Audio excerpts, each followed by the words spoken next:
ไกลแสนไกลขอบฟ้าอยู่ที่ไหนมีผู้ใดไปถึงที่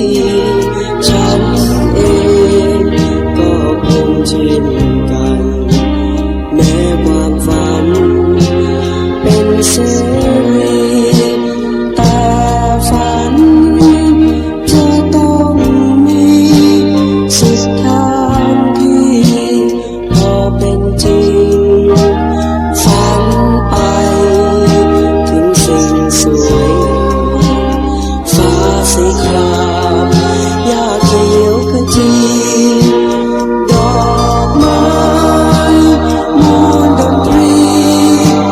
หนังสือและนิทานฝันในวันเศร้าใจ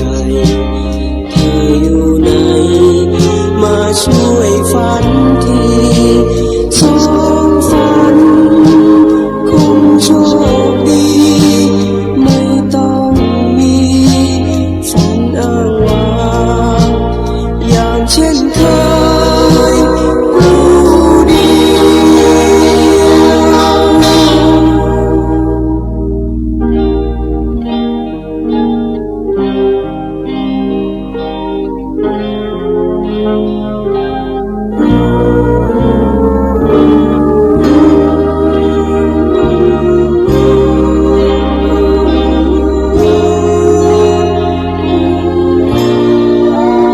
ฝัน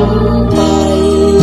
ถึงสิ่งสวยงามฟ้าสีคราม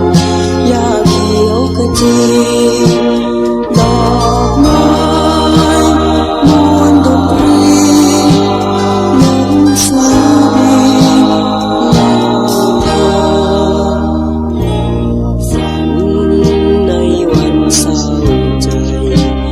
เธออยู่ไหนมาช่วยฝั